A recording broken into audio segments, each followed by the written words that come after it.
सो hello दोस्तों, welcome back to the channel Commerce Heroes Classes. तो बच्चों चलो स्टार्ट करते हैं ह्यूमन रिसोर्स मैनेजमेंट के साथ। और बच्चों सबसे पहला टॉपिक स्टार्ट करते हैं हम लोग ह्यूमन रिसोर्स मैनेजमेंट का। सर सबसे पहली बात, सर इस टॉपिक को स्टार्ट करने से पहले सर हमें मतलब भी तो पता होना चाहिए ना ह्यूमन रिसोर्स का। Sir what do you mean by human resource? Sir human resource का मतलब होता है एम्प्लॉयज जो कि आपकी कंपनी में काम कर रहे हैं। ठीक है, आपको पता है सर सबसे इंपॉर्टेंट क्या होता है? सबसे इंपॉर्टेंट होता है कंपनी में एम्प्लॉयज, वर्कर जो कंपनी में काम कर रहे हैं। सर अगर वो बहुत अच्छे से काम करेंगे, अगर वो मोटिवेटेड होकर अगर वो काम करेंगे ना, तो ही आपकी कंपनी क्या कर सकती है सर, ग्रो कर सकती है। अब तुम सोचो, मैं तुम लोगों को पढ़ा रहा हूं, अगर मैं ही अगर एकदम बेकार पढ़ा के दूंगा, अच्छे से नोट्स नहीं होंगे मेरे पास, तो सर आपको पढ़ने में मजा आएगा? नहीं आएगा। आप तो 2 मिनट के अंदर वीडियो छोड़ के चले जाओगे। यस, तो सबसे इंपॉर्टेंट क्या होता है सर? ह्यूमंस जो कि एक कंपनी के अंदर काम कर रहे हैं। ठीक है, मशीन्स वगैरह तो बात की बात है भाई। अगर आप लोगों के अंदर क्वालिटी है तो आप लोग अपनी कंपनी को आगे लेकर जा सकते हो। तो हमें उन एम्प्लॉयज की, सर जो एम्प्लॉयज अच्छे हैं, जो एम्प्लॉयज टैलेंटेड है, जो एम्प्लॉयज स्किल्ड है, सर हमें उनको क्या करना है सर, कंपनी में रोक के रखना है। ठीक है,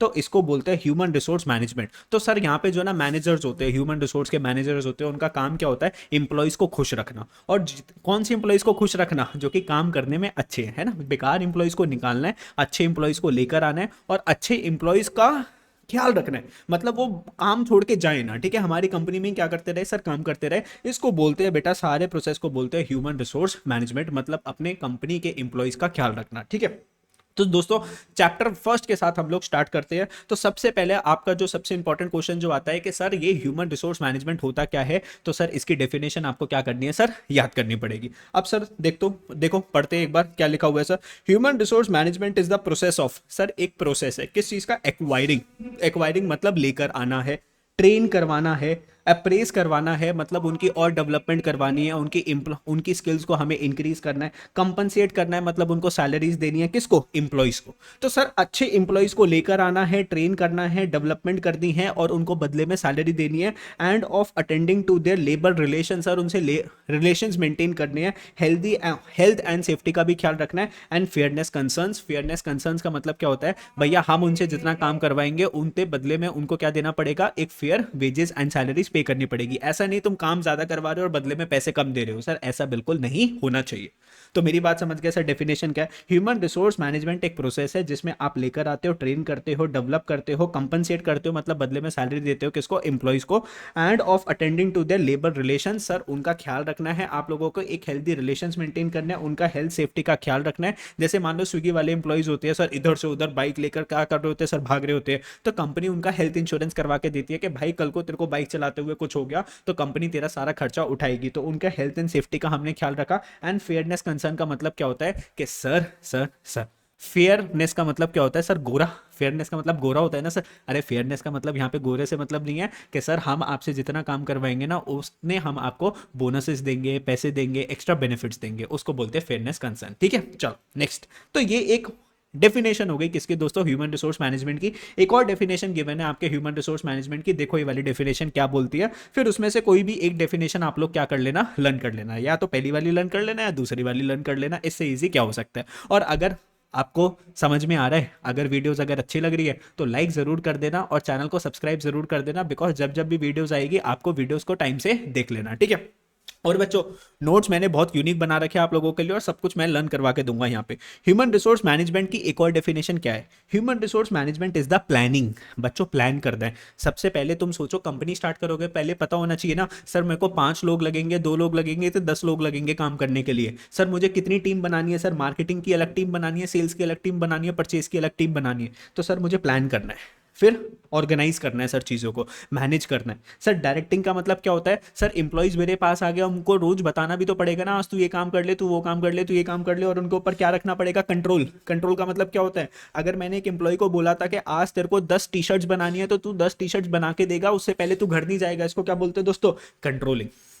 तो management is planning, organising, directing, controlling of procurement, development, compensation. Procurement का मतलब क्या है? इंप्लॉयज को लेकर आना, डेवलप करवाना मतलब उनकी ट्रेनिंग वगैरह करवाना, कंपनसेशन पैसे देना, integration, maintenance and separation of human resource to the end that individual and societal objectives are accomplished. अब तुम सोचो एक कंपनी है ना, उसका कोई ना कोई एक ऑब्जेक्टिव होता है जो कि उसको अचीव करना है। जैसे मान लो मेरा ऑब्जेक्टिव क्या है या मेरी कोचिंग सेंटर का ऑब्जेक्टिव क्या है कि मुझे बच्चों को पढ़ाना है और उन लोगों को बहुत अच्छे से पढ़ाना है ताकि उनके अच्छे अच्छे नंबर आए। तो मेरे जितने भी इंप्लॉइज जो मेरी ऑर्गेनाइजेशन में काम करेंगे उनका भी क्या ऑब्जेक्टिव होना चाहिए कि सर ऑर्गेनाइजेशन के ऑब्जेक्टिव को अचीव करवाना। एंड जब कंपनी अपने ऑब्जेक्टिव्स को अचीव करती है तो डायरेक्टली वो सोसाइटल ऑब्जेक्टिव्स को भी क्या कर लेती है, अचीव कर लेती है। तुम सोचो अगर मैं आज अपना काम अच्छे से करूंगा तो मतलब बच्चे अच्छे से पढ़ेंगे, बच्चे अच्छे से पढ़ेंगे तो सोसाइटी का ऑब्जेक्टिव है वो ऑटोमेटिकली क्या हो जाएगा सर, कंप्लीट हो जाएगा।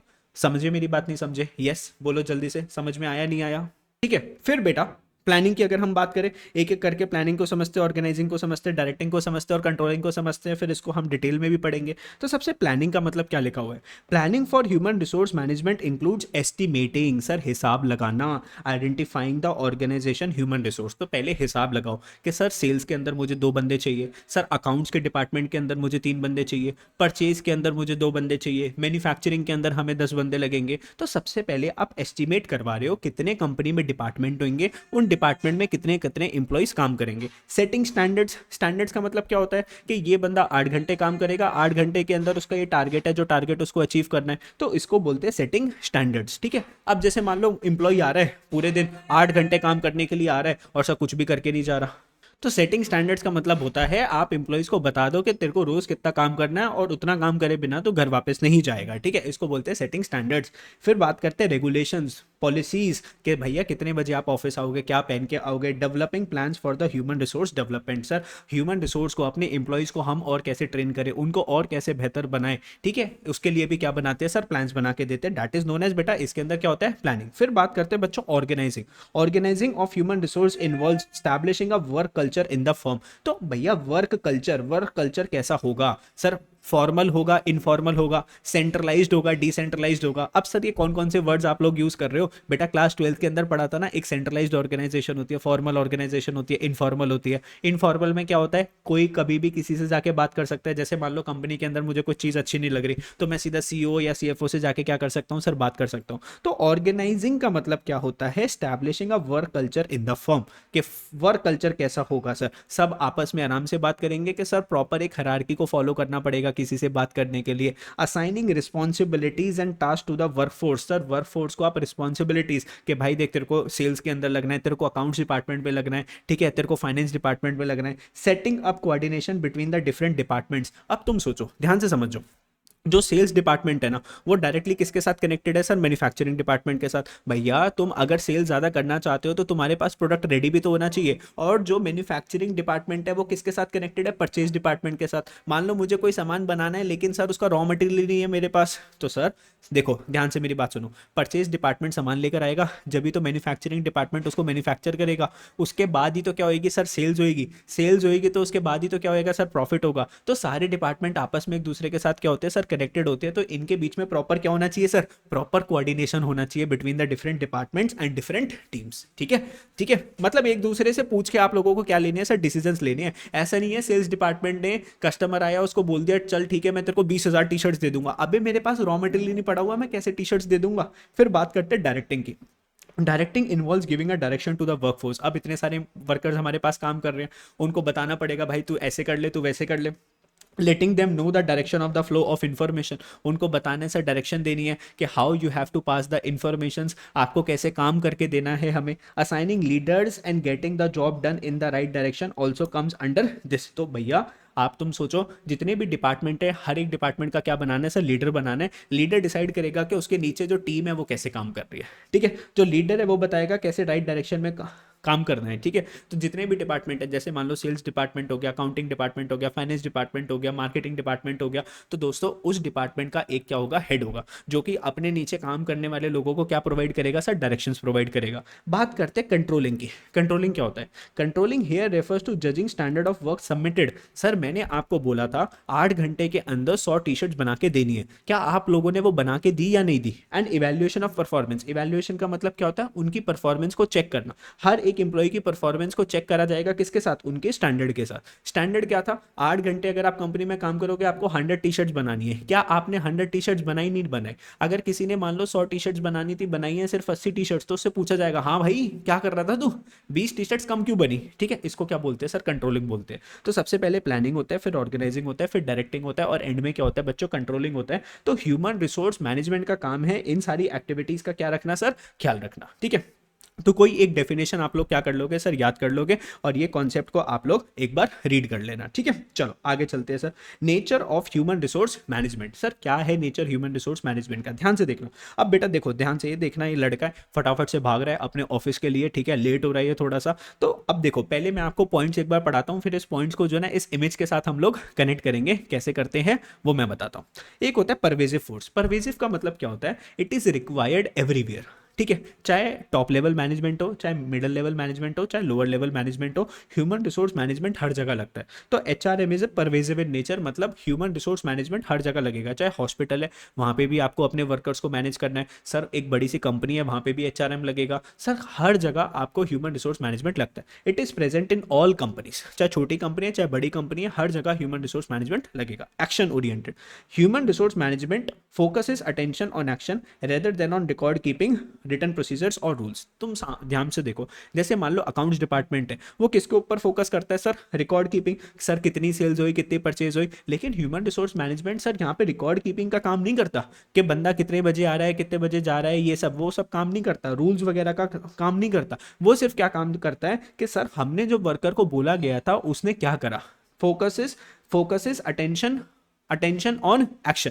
तो ये अटेंशन किसके ऊपर रखते हैं, एक्शन पे। इंप्लॉय कैसा काम कर रहा है सर, ठीक है, अगर उसको हमने बोला था कि भाई देख तू पूरे दिन के अंदर ऐसे ऐसे काम करेगा, उसने काम करके दिया या नहीं करके दिया, रेदर देन रिकॉर्ड कीपिंग, मतलब उसका हम छोटा छोटा हिसाब नहीं रख रहे कि भाई कितने बजे आ रहा है कितने बजे जा रहा है ना, हम ये हिसाब कर रहे हैं कि उसने काम कैसे अचीव करा, हार्ड वर्किंग है, लॉयल है, ठीक है, ये सब देख रहे हैं। The problem of employees at work are solve through rational policies. तो हम पॉलिसीज बनाएंगे वर्कर्स के लिए और छोटी छोटी प्रॉब्लम्स ऑफ एम्प्लॉइज को क्या कर देंगे सर, सॉल्व कर देंगे। तो देखो ह्यूमन रिसोर्स मैनेजमेंट का क्या काम होता है ना, सीधा सीधा एम्प्लॉइज को खुश रखना। तो एम्प्लॉय को अगर कोई प्रॉब्लम होगी ना, तो ह्यूमन रिसोर्स मैनेजमेंट उस प्रॉब्लम का सोल्यूशन प्रोवाइड करके देगा एम्प्लॉइज को, ताकि एम्प्लॉय काम छोड़ के ना जाए, ठीक है। चलो बात करते हैं दोस्तों future oriented. Effective human resource management helps an organisation to meet its goals in the future by providing competent and well motivated employees. Sir अगर आपको अपनी कंपनी को सर फ्यूचर में ग्रो करवाना है सर, कंपनी को अगर अच्छा बनाना है, तो किसकी जरूरत पड़ेगी सर, अच्छे एम्प्लॉइज की। एम्प्लॉइज कैसे होने चाहिए, मोटिवेटेड, मतलब उनको फोन करके नहीं बुलाना पड़ रहा है, ये भाई तू काम करने क्यों नहीं आ रहा, वो खुद दौड़ के आ रहा है सर काम करने के लिए, ठीक है। और बंदा कैसा होना चाहिए सर, कॉम्पिटेंट। कॉम्पिटेंट का मतलब काबिल, क्या होना चाहिए सर, काबिल लोगों को, वेल मोटिवेटेड एम्प्लॉइज के साथ हम अपनी कंपनी के गोल्स को फ्यूचर में अचीव कर सकते हैं। कंटिन्यूस फंक्शन, अब ये थोड़ी ना कि एक बार वर्कर से बात कर ली और बस खत्म सर, रेगुलरली कंटिन्यूस बेसिस के ऊपर हमें ख्याल रखना है कि वर्कर्स अच्छे से काम करें, हमारी कंपनी के अंदर वर्कर्स काम छोड़ के ना जाए। तो human resource is not one shot deal, ये नहीं है एक बार बंदे को रख लिया काम पे छुट्टी, नहीं, उसका रेगुलर आपको क्या करना पड़ेगा सर, फीडबैक भी लेना पड़ेगा, देखना पड़ेगा रोज वो कैसे काम कर रहा है। It can not be practice only 1 hour each day, ऐसा नहीं है 1 घंटे बस काम कर लिया या हफ्ते में 1 दिन देख लिया ह्यूमन रिसोर्स मैनेजमेंट को, ना बाबा ना। It requires a constant alertness and awareness of human relations. तो कंटिन्यूसली उनसे आपको क्या करनी है सर, बात करनी है। तुमको पता है बड़ी बड़ी ऑर्गेनाइजेशंस में क्या होता है, जैसे वर्कर जैसे पूरे दिन का जो है ना उसको काम मिल जाता है कि आज सर को ये काम करना है, ये काम करना है, फिर एंड में जाते जाते वो बताता है कि आज उसने कितना काम करा।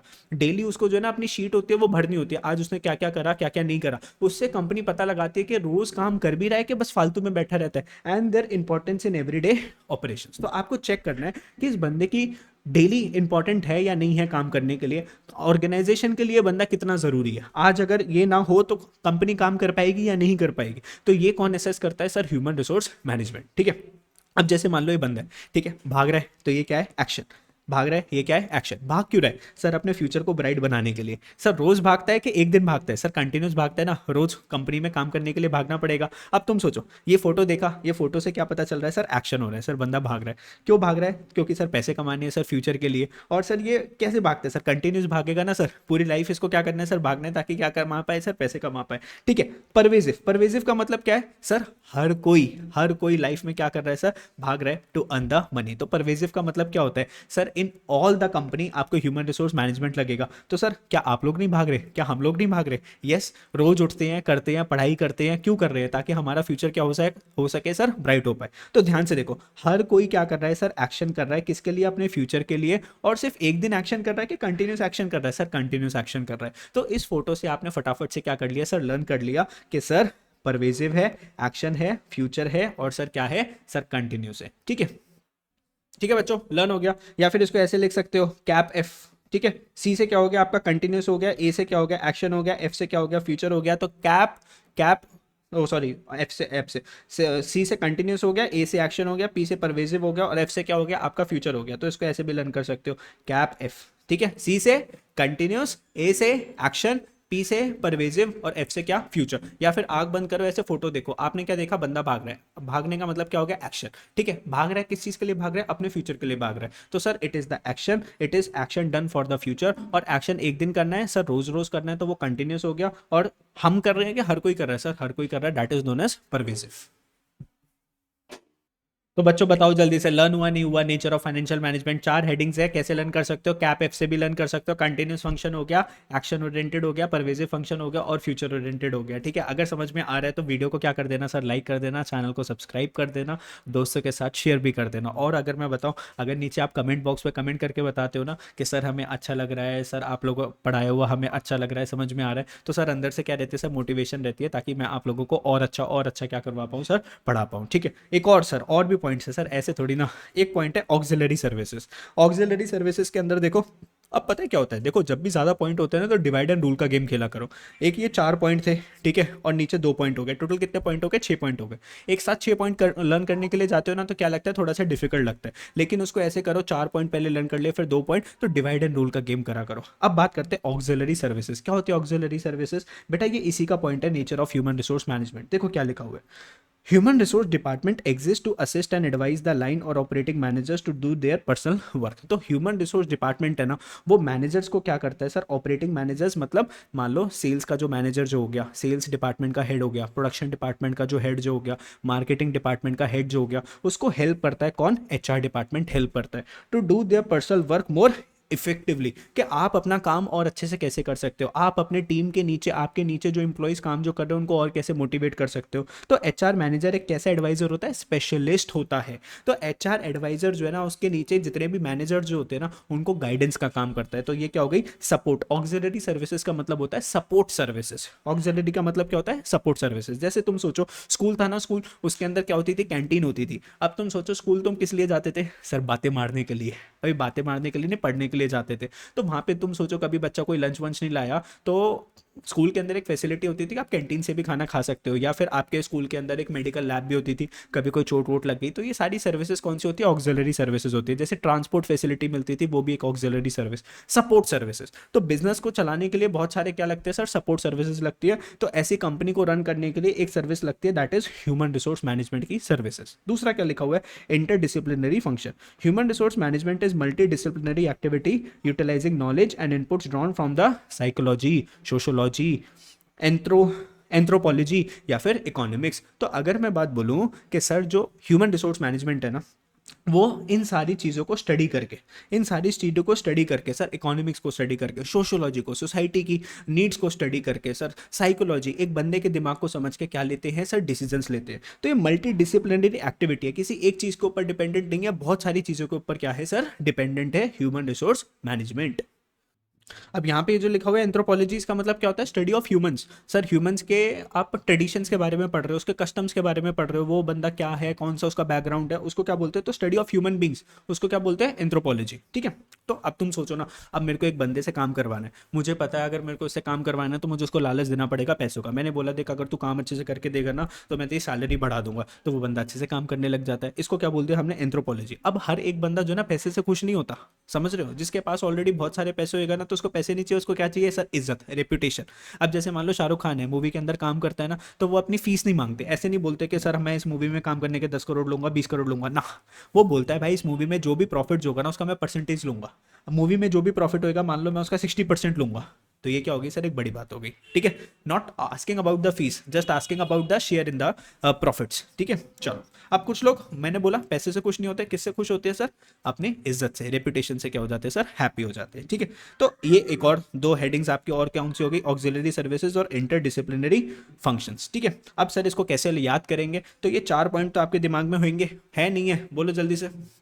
तो इसको ऐसे याद कर सकते हो, कैप एफ आई। सी से क्या हो जाएगा, सी से क्या हो गया आपका कंटिन्यूस फंक्शन हो गया। देखो जल्दी से, सी से क्या हो गया कंटिन्यूस फंक्शन हो गया। अभी आपको इसको ऐसे लर्न करना पड़ेगा कैप एफ आई से, ठीक है। फिर उसके बाद जब ऑटोमेटिकली जब लर्न जब हो जाएगा ना, तो आपको सोचना भी पड़ेगा कैप एफ आई, ऑटोमेटिकली दिमाग में सब कुछ लर्न करने लग जाएगा। तो सी से क्या हो गया कंटिन्यूस फंक्शन हो गया। देखो अभी मैं आपको लर्न करवाऊंगा। ए से क्या हो गया आपका एक्शन हो गया। फिर ए से क्या हो गया सर ऑक्सिलरी सर्विसेज हो गया। फिर सर पी से क्या हो गया आपका परवेजिव हो गया। तो पहले इसको बोलो मेरे साथ जल्दी से, आंख बंद करके। सी से क्या हो गया सर कंटिन्यूस फंक्शन हो गया। फिर ए से क्या हो गया सर एक्शन ओरिएंटेड हो गया। फिर ए से क्या हो गया ऑक्सिलरी सर्विसेज हो गया। फिर पी से क्या हो गया परवेजिव फंक्शन हो गया। बच्चों एफ से क्या हो गया हमारा फ्यूचर ओरिएंटेड। और आई से क्या हो गया हमारा इंटरडिसिप्लिनरी फंक्शन। पता है क्यों लर्न करवा रहा हूँ आप लोगों को, बिकॉज ये बहुत एक्सपेक्टेड एग्जाम क्वेश्चन है, और जो कि बहुत बार आपका क्या हो रहा है सर रिपीट हो रहा है एग्जाम के अंदर, कि what is the human resource management. इसके फीचर्स बोले या नेचर बोले तो आपको यही चीज लिखना है। तो चाहे वो फीचर्स बोले या नेचर बोले, आपको ये चीज लिखनी पड़ेगी। पास्ट एग्जाम का बहुत अच्छा क्वेश्चन है। तो भैया सारी हेडिंग्स अगर लर्न होगी तो आप इजिली क्या कर पाओगे, अंदर का कंटेंट भी लिख पाओगे,